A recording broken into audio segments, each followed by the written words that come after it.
Act 2, Scene 1. And as I was on my way here this afternoon, it popped into my mind, considering the topic of today's talk from John Clayton. It says, "What a piece of work is man! How noble in reason! How infinite in faculty! In form, in moving, how express and admirable! In action, how like an angel! In apprehension, how like a god! The beauty of the world, the paragon of animals. And yet to me, what is this quintessence of dust?" And I don't know, we're certainly not going to take time to pull that apart today, but it's a commentary on the uniqueness of man. It may be overstated in some cases, and it may be understated in some cases. Paragon of animals. John Clayton is going to talk to us today about man. What is man? What is man according to scientists who have attempted to describe him in scientific ways and in ways that link us to animals and not something distinct from animals. And so he is going to show us how man is unique, and that uniqueness hinges upon that piece in Genesis 2, I believe, where it says, let us make man in our own image. And that's Genesis 1, isn't it? 127, I believe. And so we are in the image of God, and he explores what does that mean. And then he talks about a considerable number of other things as well. So we're going to start with this lesson number 10, What is Man? By John Clayton.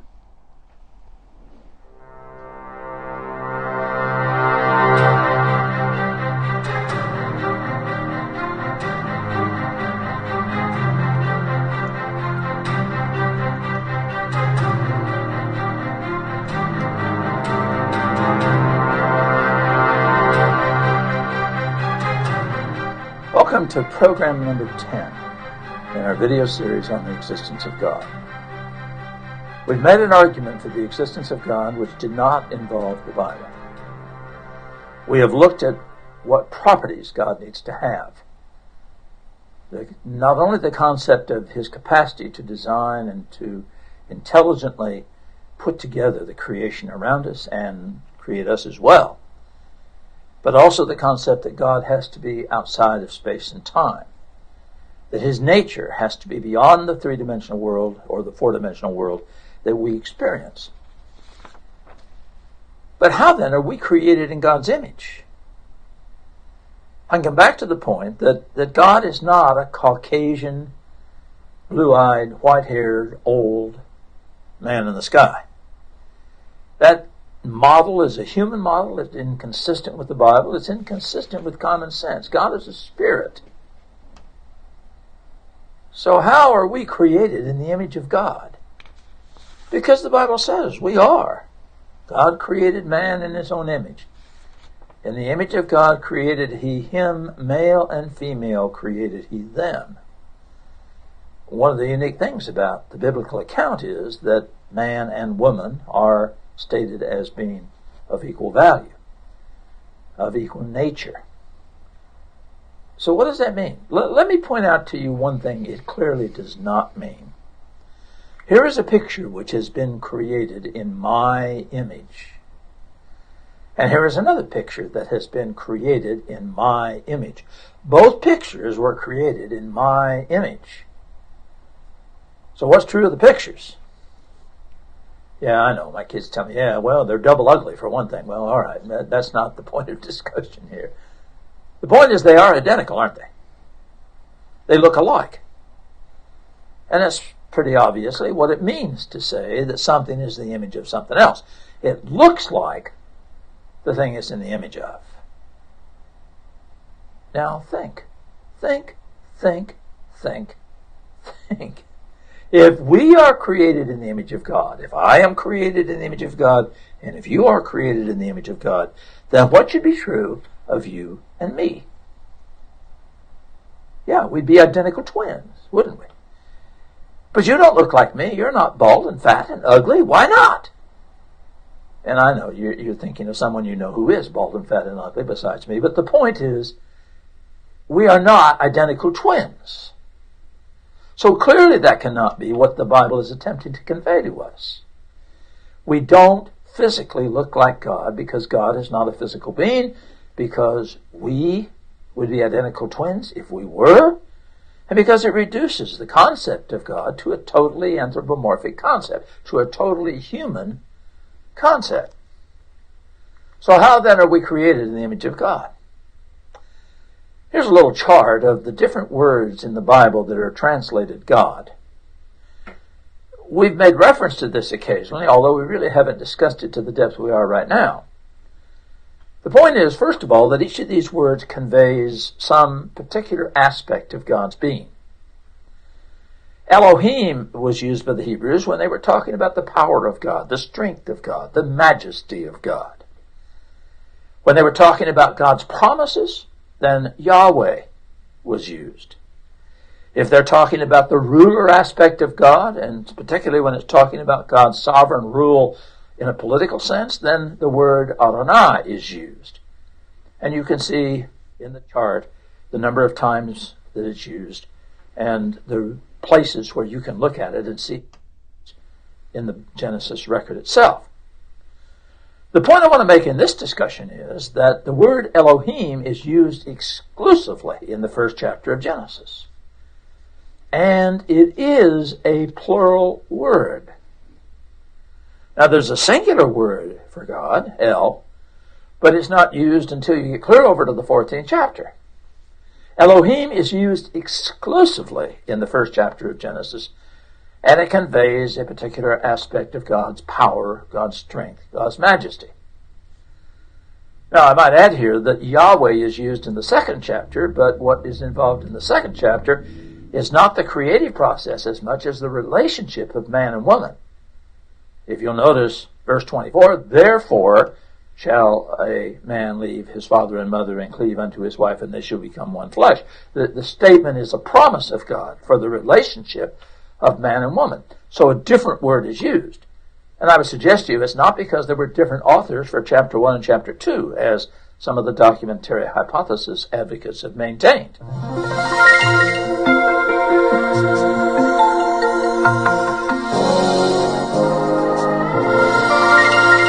Years ago, there were a couple of young boys that were walking in a field in France, and as they went across this field in the dead of winter, they noticed some steam coming up from an area surrounded by trees in the middle of this field. Now, if you've lived in a karst topography, as I have, where there's lots and lots of caves, you know what that means. There's a cave down there, a big cave. And hot air coming out of the cave is what produces the moisture. So they moved some of the rocks, they went down into the cave, and when they turned on the lights that they had brought from home and looked, here's what they saw. A little further in the cave. A little further in the cave. These are beautiful drawings. Picasso went into the Cromagnon caves, came out and said, we have learned nothing about art in our entire history. Everything you learned about art in art appreciation class is in these drawings. Syntax, structure, abstraction, form. Remember all that? And they're pretty good technically, too. These guys got pains to stay on the walls of wet caves for thousands of years. I can't get paint to stay in my house 6 months. This is no dummy. This is a highly advanced individual that created beautiful works of art that even to this day we can look at, we can appreciate, we can understand, we can know what was important to them, the message that they were conveying. You know what happens when you give a crayon or a paintbrush to a chimpanzee? He eats it. He doesn't sit down and express himself artistically. What is it in man that has caused him in his earliest days to express himself in art? Have you ever heard of a chimpanzee writing a protest song? What is it in man that causes him to express himself in music? What is it in man from his earliest days that has caused him to express himself in worship? Why does man worship God anyway? However misinformed that worship might have been. You know, it's interesting that atheists have addressed this. Bertrand Russell said one time, "The center of me is always and internally a terrible pain, a curious, wild pain, a searching for something beyond what the world holds, something transfigured and infinite, the beatific vision, God." It's interesting because Russell went on and said, "I do not find it. I do not think it is to be found, but the love of it is my life. It's like the passionate love for a ghost.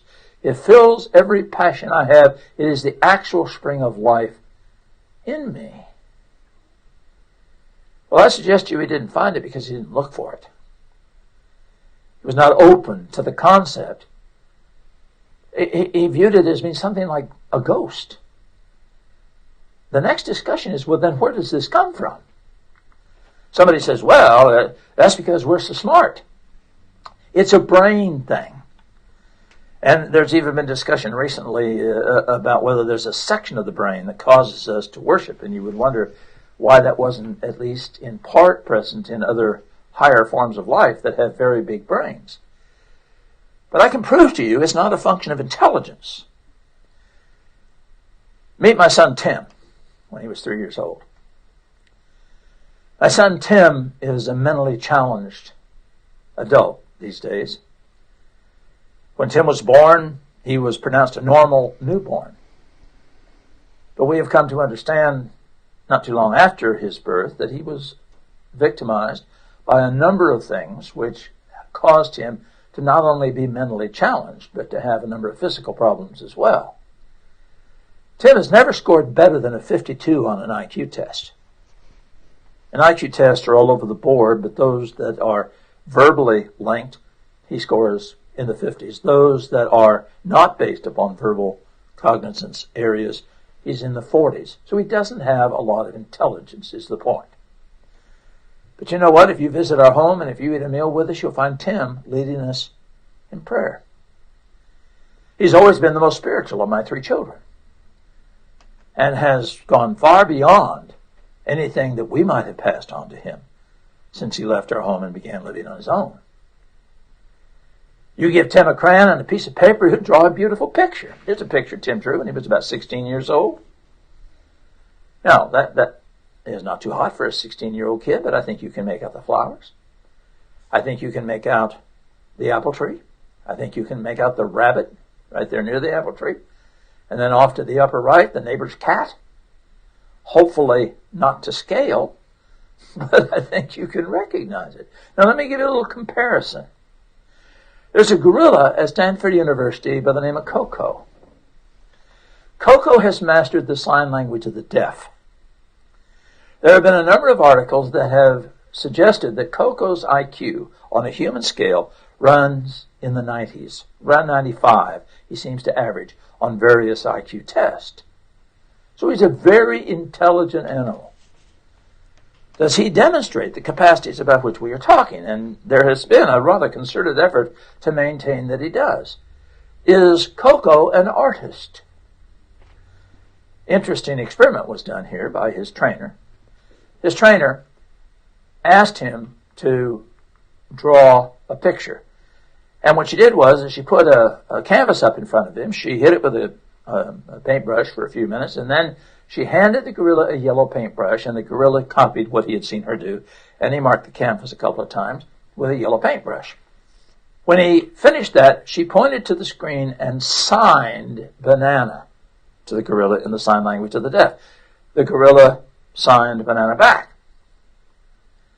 Sometime later, she brought that canvas up and held it in front of the gorilla. The gorilla pointed to the yellow marks on the canvas and signed banana. And the trainer suggests that this is a artistic form, that the gorilla has expressed himself in art. Now, the problem, I think, with this is that when someone walks into the gorilla's cage wearing a yellow smile button, the gorilla will point to the smile button and sign banana. When someone walks in, you are in a yellow tie, he will point to the yellow tie and sign banana.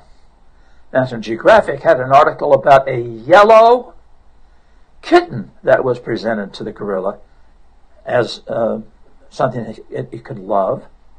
And the gorilla pointed to the yellow kitten, and guess what it signed?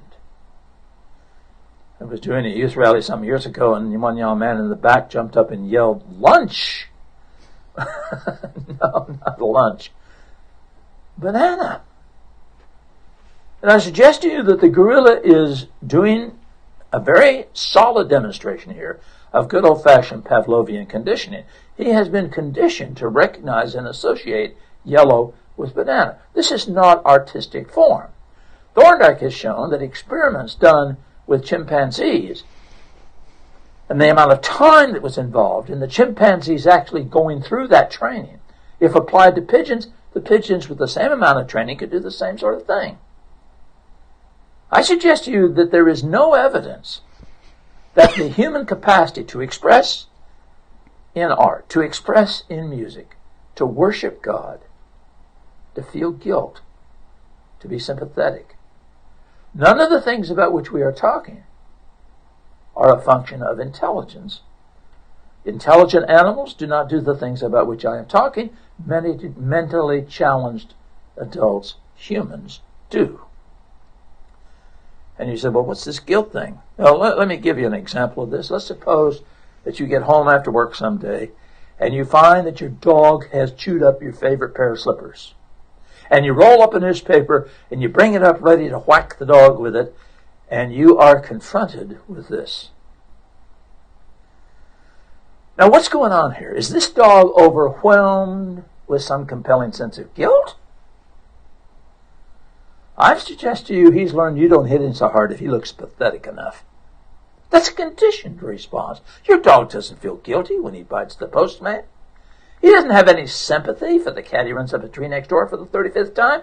Animals do not have the capacity for forgiveness that Jesus demonstrated hanging on the cross, and that some humans have demonstrated who are Christians on this earth. I'm sure you've seen the stories about a woman whose son was murdered by a man, and she forgave the man and actually eventually took the man in to her home. And you can attempt to denigrate those kinds of stories when they come out. The fact of the matter is, I have personally seen people who had that capacity for forgiveness. You don't see that among animals. We have a word to describe all these capabilities. The word that we use is the word soul. Your soul is that part of you created in the image of God. It is that part of you which gives you the capacity to express yourself in art, in music, in worship, that enables you to have the capacity to feel guilt, to be sympathetic. It's not a function of your brain. It's not a function of your intelligence. It is a function of the fact that you are created in the image of God. Romans 8:16 says, the Spirit himself beareth witness with our spirit that we are children of God. Man does things that are not just physical responses to the world in which he lives. And the suggestion of this passage is that what God would do, what Jesus would do, what Jesus would have us do in circumstances that we see on the earth is related to and is carried out by our spiritual makeup, by the fact that we are created in the image of God. This is a biblical definition.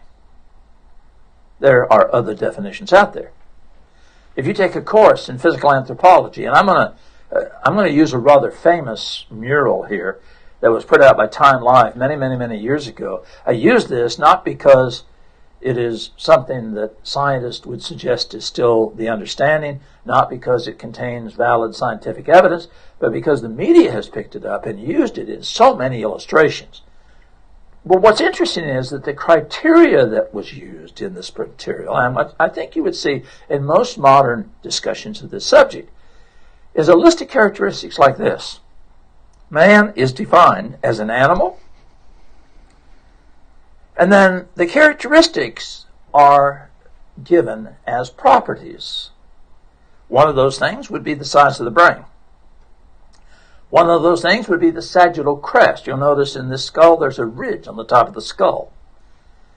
In apes, that ridge is connected to the lower jaw by muscles, which give the animal a stronger bite.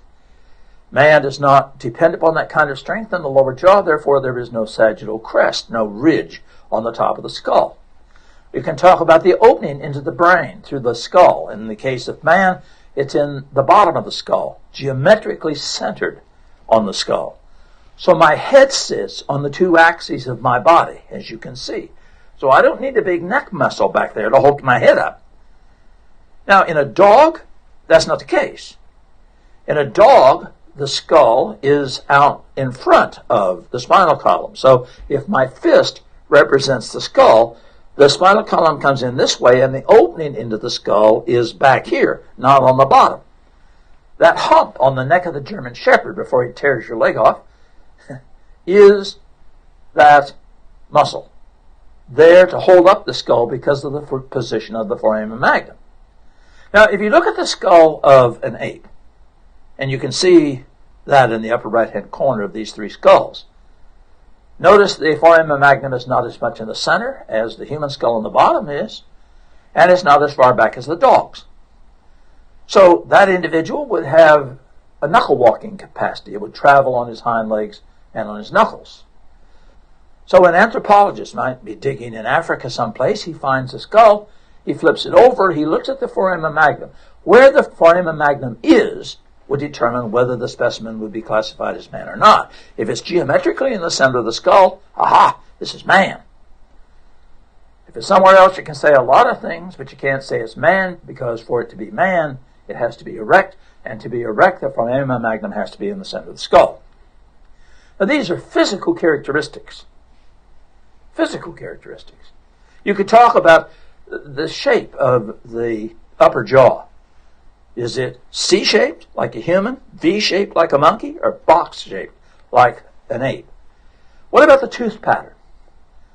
I've often used this in sort of a flippant way, but here's a student of mine in my second hour of physics class with her mouth in normal position.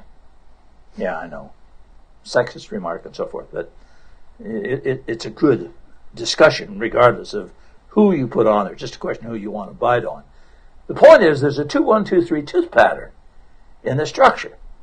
That means there are two corner on the cob type teeth, one dagger-shaped tooth, two premolars, three molars. An anthropologist finds a jawbone in South Africa. He looks at the tooth pattern. If he sees a 2-1-2-3 tooth pattern, he'll say it's man. They would even use the shape of a tooth, the pattern of the cusp within a tooth, which leads to charts like this, in which everybody would be identified as early man because everybody identifies or possesses at least one of the 15 criteria about which we have been talking. Now, I want you to notice something here. This is a physical anthropological definition of man.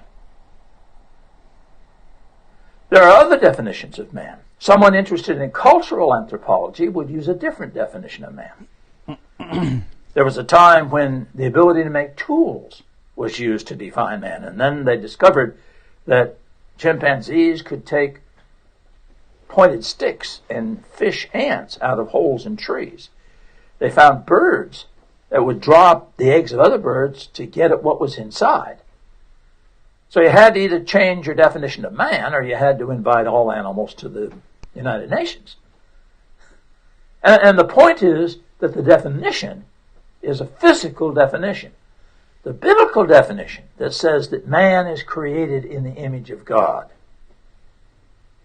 is based upon a completely different set of criteria. Now, the question is, does it make any difference what your definition is? And I suggest to you that it does.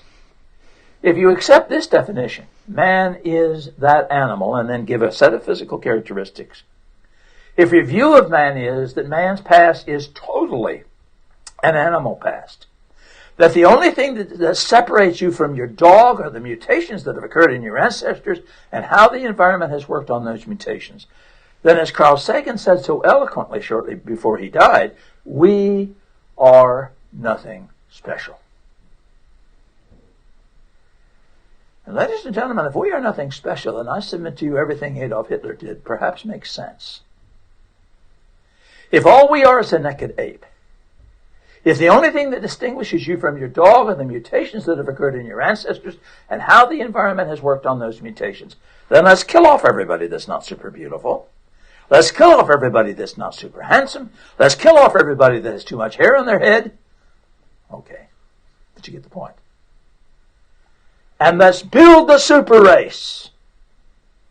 And if you don't think that Nazi Germany was rooted in this kind of thinking, you need to look at how they justified the extermination of tens of thousands of human beings, and especially at the philosophical statements that led to the imposition of that kind of mentality, and see how they justified it. If you believe that someone is created in the image of God, then you're constrained to believe that that individual has value. As a Christian, I have to believe that you are the most important thing on this earth, whether you agree with me or not. As a Christian, I have to believe you have intrinsic inherent worth. I don't care about your race. I don't care about your sex. I don't care about your education. I don't care about your intelligence. I don't care about your money. I don't even care what you've done. You are the most important thing on this planet, because you are uniquely and specially created in the image of God. That, and that alone, makes you of intrinsic inherent worth. Let me give you a personal illustration to show you why I think this is so important. I taught for 41 years in an inner-city public high school. I got involved with many of the problems that the students that I had in my classroom had. And I realized early in my teaching experience that one of the difficulties that young people had was that they didn't always have access to help when they needed it. So I started running a tutorial in my classroom every day. Starting at 6 o'clock a.m., kids could come in and get help with their physics, with their chemistry, with their science classes, with their math classes. I didn't get into English, but I did the science things and the math things. And sometimes I was there by myself. Sometimes the room was full, right before finals, for example. But one year, right before Christmas vacation, I came to my room early and the door was open. And that was a no-no. The high school I taught in had a lot of gang violence around it. There were lots of concerns. We weren't supposed to go into a room that we had suspicions might have some problems within it, but it was 6 o'clock a.m. There's no security around. I'm not going to wait around for the school to start functioning. I went in the room and flipped on the lights and immediately became aware that there was someone sitting in the first lab station, one of my students, a girl named Heather. And I turned to look at her. I found myself looking down the barrel of a .45 caliber revolver. And before I could blink, she said, "Don't worry, Mr. C, this is not for you." And she turned the gun around and put it in her mouth. Well, we've had some training in what we're supposed to do in situations like that, so I did what the book said I was supposed to do. I backed up and said, "Now, wait a minute, Heather, I don't understand. What's going on? What's brought you to this? What's happened?" And she lowered the gun. She said, "All right, I'll tell you what's happened." She said, "I'm nothing special." Remember the statement of Carl Sagan? I'm nothing special. And all that happens to me with men is bad stuff. And I don't want to live in a world like this. I don't want to be in a place where all this bad stuff happens. I want out of here, and nothing you can say is going to change my mind. And she put the gun back in her mouth. And I said, "No, wait a minute, Heather. Wait. I said, "You're not making any sense." I said, "Heather, you're a beautiful woman. You're gorgeous." I said, "Heather, you're one of my best students. You've got a good grade going in my physics class here right now. You're very intelligent. I've never heard anybody in this school say anything bad about you. Not parents, not kids, not teachers. What's going on?" She lowered the gun. She said, "All right, I'll tell you what's going on." She said, "You know what happened. My mom and dad got divorced in August." And I said, "Oh, yeah, Heather, but lots of kids." She waved me on. She said, "When I came home last night, my mother's new boyfriend raped me." And I said, "Oh, man. Oh, Heather, that's awful. Heather, that's just terrible. Oh, I feel so..." "But Heather," she waved me off again. "So I ran to my dad's house," she says. And she turned her face And the whole right side of her face was bruised and cut from her father's fist. She said, Mr. C, he says it's my fault. She says, I don't want to live in a place like this. I don't want to be a place like this. I want out of here. And she put the gun back in her mouth. And I dropped to my knees. And I said to this young lady, Heather, listen to me. Heather, please. Just listen to me. I'm not going to move. I'm not going to rush you. Just listen to me. I said, Heather, you're beautiful. No, I'm not. Heather, you're beautiful. No, I'm not. We did that half a dozen times. I said, Heather, you're beautiful. Because you're created in the image of God. And that makes you beautiful. That makes you special.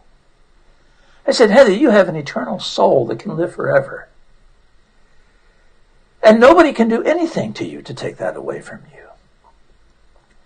I said, Heather, the Bible says that God can take something awful and make something good come out of it. Read Romans 8:28. I said, Heather, maybe this can help you find God. Maybe this can help you find what you want to do with your life. But Heather, please. And I would beg any woman, any man that's been through something like this, please, don't pull the trigger. And by the way, whether it's a gun or drugs or booze or sex, don't pull the trigger. Now you know, and I know, she wasn't there that morning to pull the trigger. She wants to blow herself away. She doesn't have to come to school, does she? I think she was looking for answers. She didn't pull the trigger. A year and a half later, I sat in her box at commencement and watched her graduate from high school. She didn't invite her parents, her family. She's attending a major university as I speak. She's majoring in psychology. She wants to work with battered and abused women and children. As a matter of fact, I got an email not too long before I'm making this video. She sent one of those flashing emails. Said, had a date. Nothing bad happened. Not all, and the all was flashing different colors. Men are pigs. She's going to make it. She's become a Christian. She knows what she's going to do with her life. But I tell you that story to say to you, how you view the value of a human being does make a difference.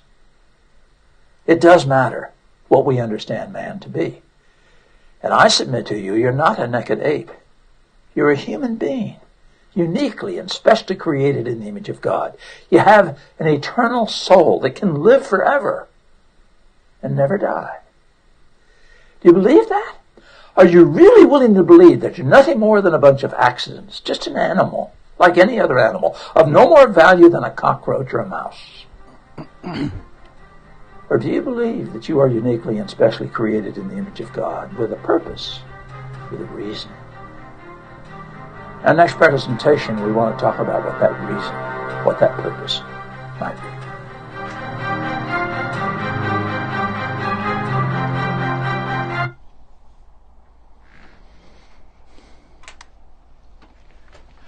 Very good. A lot in that presentation there. One of the things I thought about while he was talking there about his son, Tim, and he bundled intelligence all into one package. And I don't know where the study of intelligence is right now. I have not looked at it or followed it in a number of years, but I believe it was John Gardner or Howard Gardner, one of the two, that came up with this theory that intelligence is not measured by how much you know or how much you are able to do with a specific feature or aspect of your brain. He says, but there are multiple intelligences. And he says that there are people who have spatial intelligence. There are people who have what he would call, I think, a spiritual intelligence. He said that Tim's spirituality had exceeded all of theirs. So it could be that he had a spiritual intelligence that characterized him differently than other people.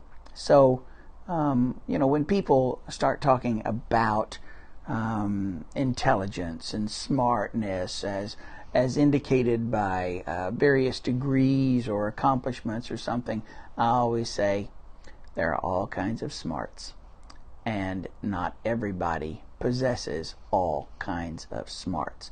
And you know that in your life. You know individuals who have very little formal education, and they can do things that I could never even think about doing from an artistic standpoint, from a mechanical standpoint, or anything like that. So I just wanted to make that point about what he said about his son Tim.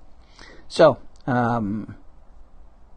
I thought the statement he made about the Hebrew language and about how the word God, or the word they selected to represent God in Scripture, primarily in Genesis, was determined based on what particular feature of God or characteristic of God or attitude of God was being conveyed at the time. And he had that chart, the blue chart there that laid that out.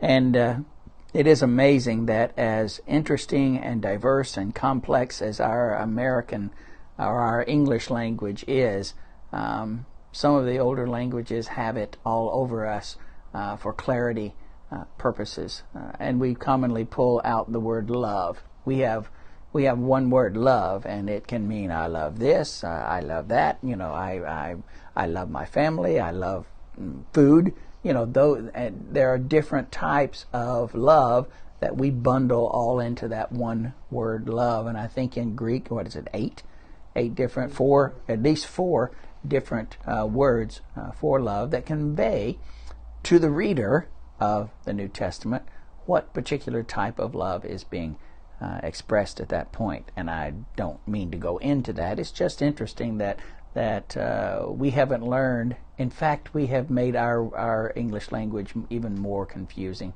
The fact that we adopt, and every year you hear of words that they drop out of the dictionary and words that they add into the dictionary, and it just seems like we're going in a more complex direction than a more refined direction as far as that is concerned. He talked about the distinctions between man and animal, from the guilt, the sympathy, the artistic, the use of tools, and all of those types of things, and said that man remains distinct in several key features. And his point in all of that obviously was animals. Nowhere in Genesis does it say that any of the animals were created in the image of God. When it talks about the creation of man, however, he does say that man, let us make man in our own image. And it's not a physical image. God is not a physical entity. God is a spirit, and we worship him in spirit and in truth. He talked about this image that we are made in, with reference to God, as our soul.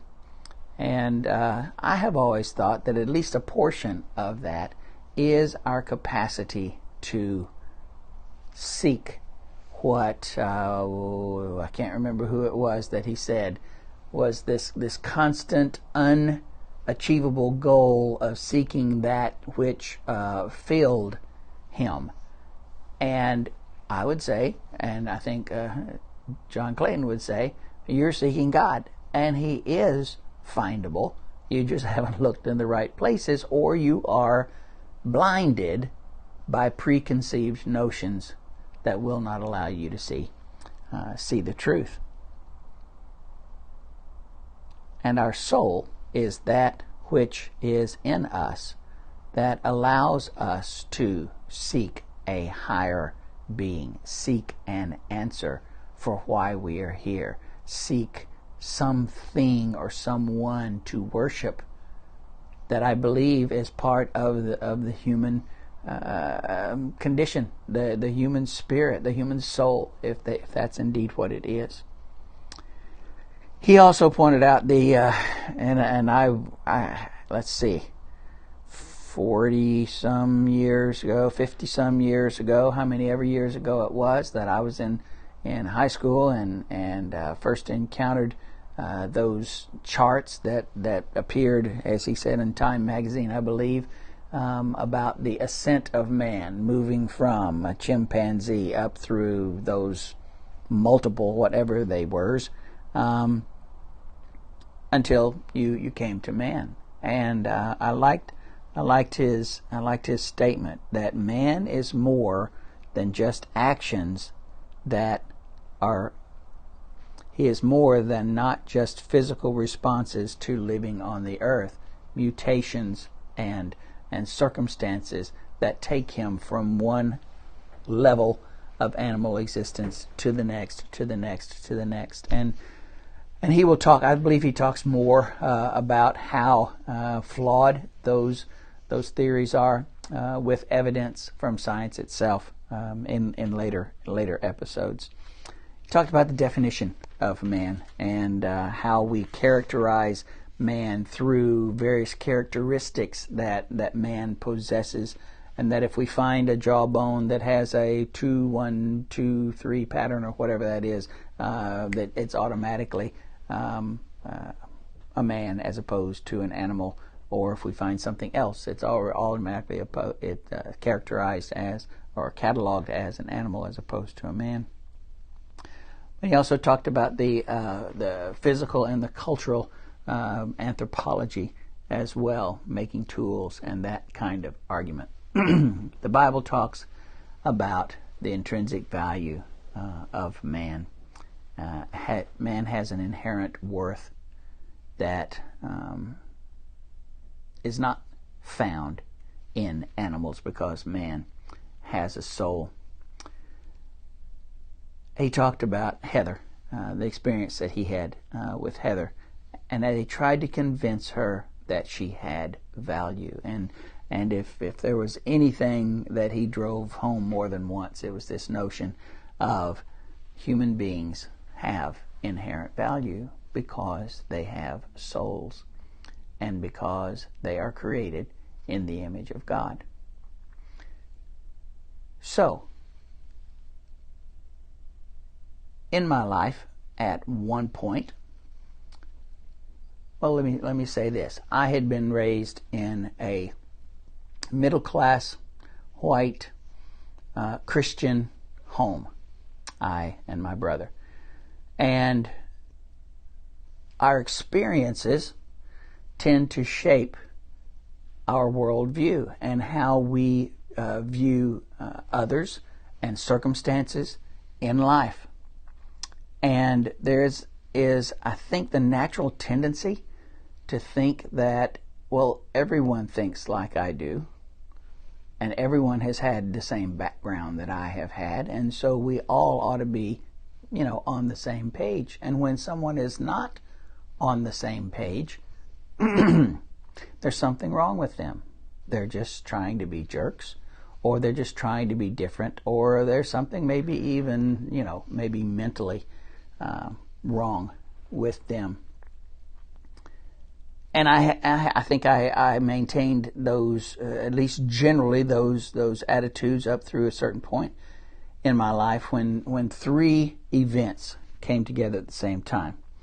First of all, I had the opportunity to spend a day in a session talking about the different personalities that individuals have, and it was entirely revealing. I didn't realize at that point that there were 4 basic personality styles, and every individual is a unique combination of each of those 4 styles, with some of us way over here on this side, some of us on this side, some of us a unique blend, a balanced blend of all of those things. And that's what determines how we look at the world, how we take in information, how we translate that information into meaning for us, and then how we use that information as we go out into the world.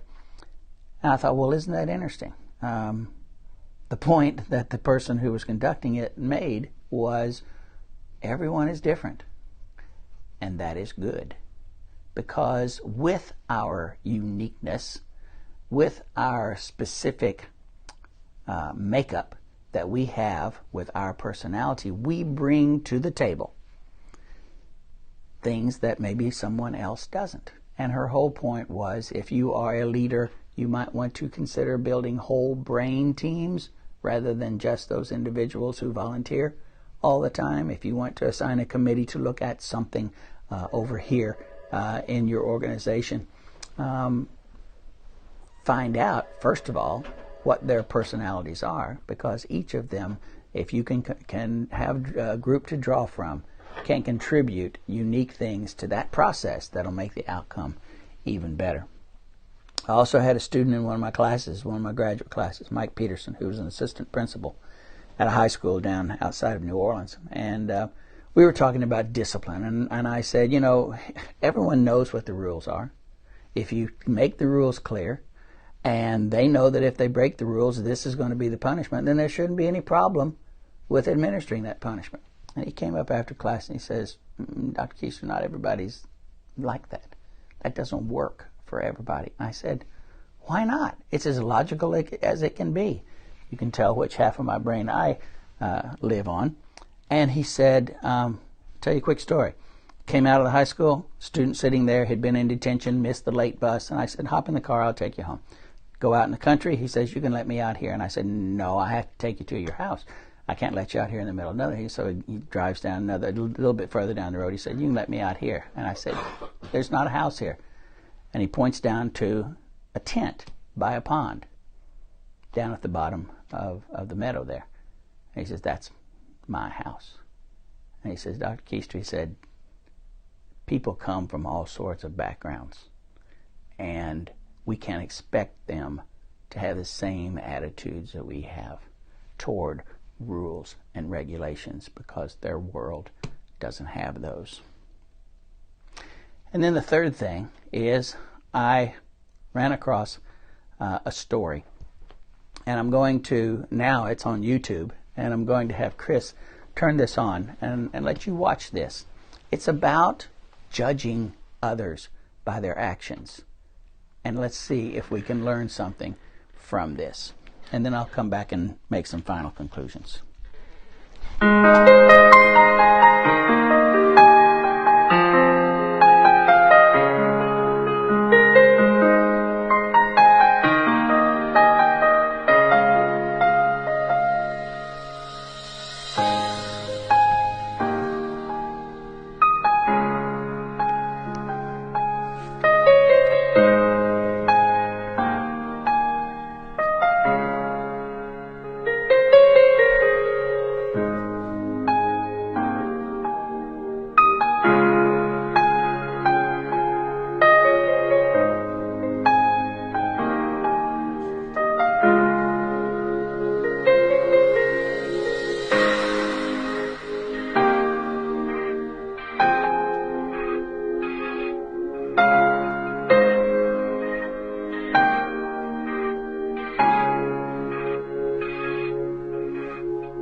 Well, that's a nice little story, isn't it?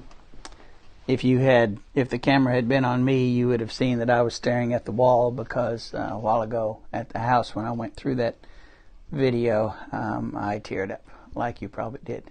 It's a very moving story.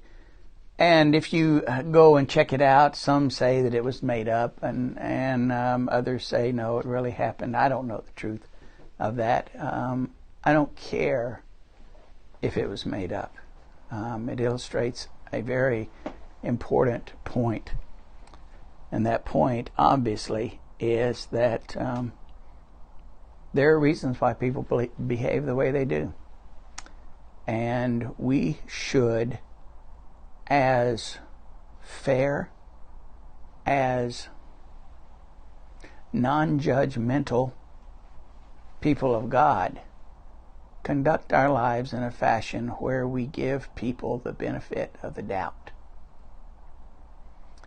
If someone displays what we might call unacceptable or aberrant behavior in a given situation or just overall, there are probably reasons why they behave that way that we're not privy to.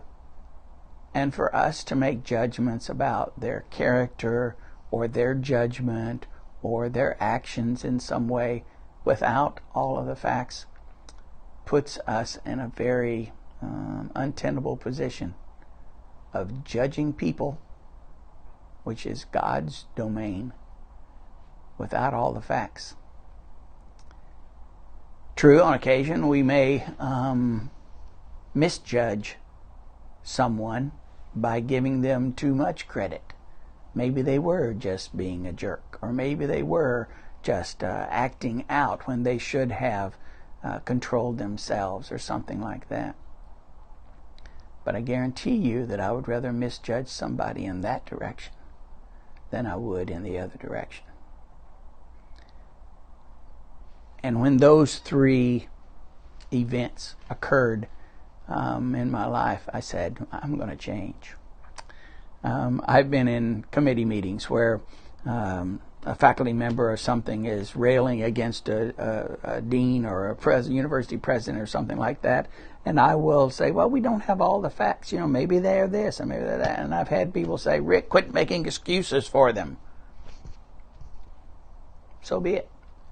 I will attempt to justify other people's behavior in any way that I can in order to cut them some slack, because I don't know what's causing that behavior.